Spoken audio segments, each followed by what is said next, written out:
Wamokele Kile. And welcome back. So this is part 2 of our session on pigments. We ran out of time, even exploring just the limited palette. We only got as far as cadmium yellow. Okay, well then let's get on with the show. On with the show.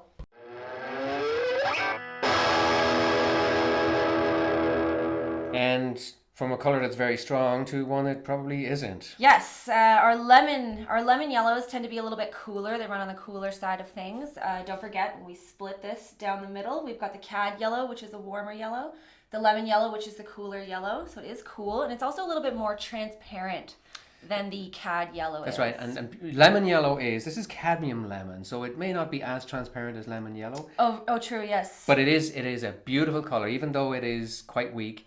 It is a beautiful color, and I love to mix it, as I mentioned earlier, with something like a diox purple to get some gorgeous grays. If you recall Tom Thompson's painting that we showed last week, he had that dioxazine purple going with the lemon yellow, and it works. They work beautifully, yeah, because they are across from each other. Viridian. Green, staining green, another staining one. It is also, again, transparent. And you gotta ask, again, green. Why not just mix for example, a phthalo blue and a yellow? Like, you can do that, but it just doesn't produce the same subtle calming results as you do get with a Viridian. It's nice, and it's a nice chill color. It is. I always, to me, Viridian is the color you get in those greens you get in an iceberg or in the shadows and snow. That when anyone says Viridian to me, those are the kinds of greens that I think of. That minty kind of green. It's nice and subtle. Yeah. Now I often will use phthalo green instead of Viridian. Phthalo green is more powerful. It's in the same area in the color wheel. It is more powerful. It doesn't quite give you the same kind of colors, but there will be times when that is a good color to use. Yeah, it can pack a punch. So those are the colors I use mostly. Anything, Aisling, that you would use that's not on this? You don't use any earth tones? I don't, true. I do not use earth tones. It's not a matter of principle or anything, but I have just haven't used them for years. So what do you use for earth tones? So I've got a few here. One of my favorite combinations is sometimes I'll throw burnt sienna, and I'm just going to borrow your That is one grungy too. I know, I don't use it very often, but if I'm ever working with a reduced palette, sometimes it's nice to, especially for an exercise, to just reduce your palette. And it's a great way. Did you actually buy that in 1980? No, I wasn't even born yet in 1980. Come on. It looks like it belongs back in 1980. My goodness. Okay. I actually like to mix these two, French yes. ultramarine and burnt sienna. It's a nice combination.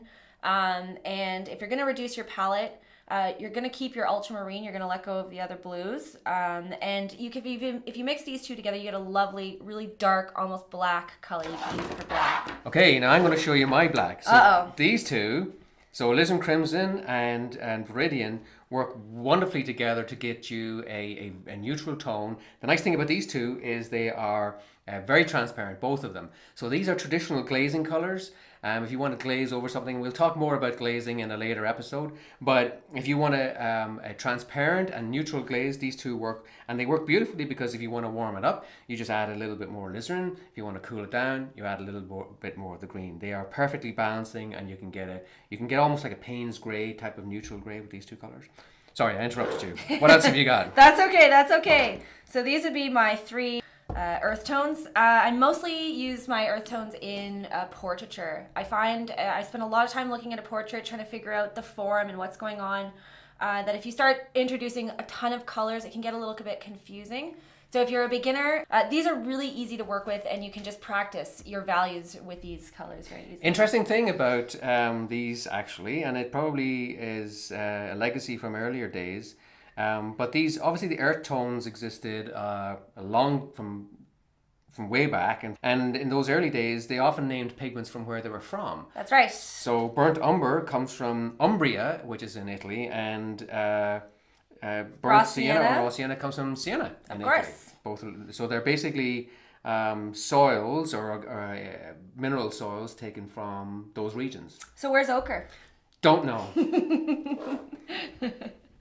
I have one more thing. It can be a slight point of contention between me and my dad. He mixes his own black. Every now and then I will actually throw in the real McCoy. I like to use an ivory black every now and then, very sparingly. Generally, almost always, not almost always, always in the shadows. And part of it is just influence from other artists that I really like. So it's not the only black. There's also a Mars black, right? That's right. There are a few different blacks. So ivory black tends to be a little bit transparent. Mars black is very opaque. Yes. And it's got a slightly blue, I would say. It's a bit cooler, I think. Bit cooler? Yeah, Mars I think is warmer. It's warmer black, yeah. And I find that I use it because I like to throw it in my shadows, and I like those cool shadows as well. So it's a nice way to cool down your shadows. So what's not in your box? What do you not use? A lot. Flash tint? Flash tint? Don't use that. That is not in our box. I think to generalize, it makes a lot of sense to buy a tube of paint that has one pigment in it. Right. If a manufacturer is producing a tube of paint and they're mixing pigments, you're probably better off simply to just go and buy them yourself. buy the components yourself. Why have somebody else mix your colors? Yeah, you can control the ratios of the color. You can cool it down. You can warm it up. There are exceptions. If you're doing a really large scale painting and you need a single color, a matte flat background that's all one color, instead of mixing, half a liter of paint, you can probably just get away with buying a nice pre-mixed color. But most of the time, you want to get creative with your colors. You want to have control over what they're doing. Even just the slightest adjustment in a color can make the hugest difference in your painting. What about hue? Oh, no. We don't use hues. We don't like hue. No, we don't like hue. No. So what's hue mean? Tell them what we're doing. A hue basically is they're not using the expensive pigment. They're trying to recreate the look of a pigment, for example, like a cobalt. Cobalt is expensive, and so they try and get away with doing something like having a phthalo, ultramarine, titanium white mixture, and they try and balance those ratios so that they get something that's close, but it's not the same thing. That's right. So the idea when they put the word hue on the label, what they're telling you is this is the same chroma or a similar chroma to what the real pigment will produce, but it isn't cobalt blue, and it's not cobalt at all. It will not behave like cobalt blue. And essentially it's a marketing ploy. It's always best to try and go for the real McCoy when you can. We had a little chat about green. We use Viridian green. Greens we don't use. Sap green.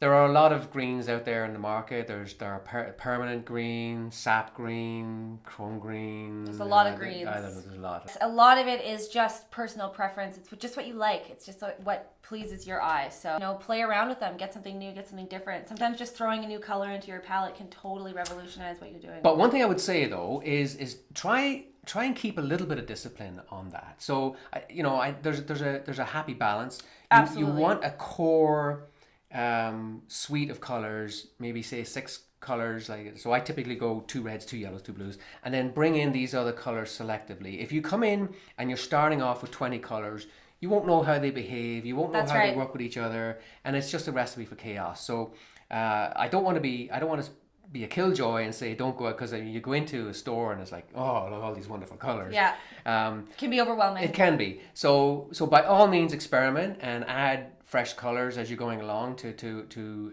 enhance your palette, but don't go crazy. Like, keep control of things and make sure you're building around that good foundation. Absolutely. And even if you are color hungry and you can't help yourself and you go into the store and you just buy 20 new colors of paint, that's fine, but it's still a really good exercise. Just going back to what I was talking about earlier, just reducing your palette, practicing working with fewer colors.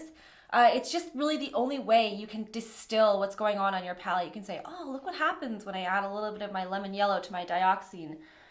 You won't know what's doing what if it's just a big cluster of colors that are all interacting with each other. You want to reduce and pare it down a little bit so you can see who's partying with who on your palette. Perfect.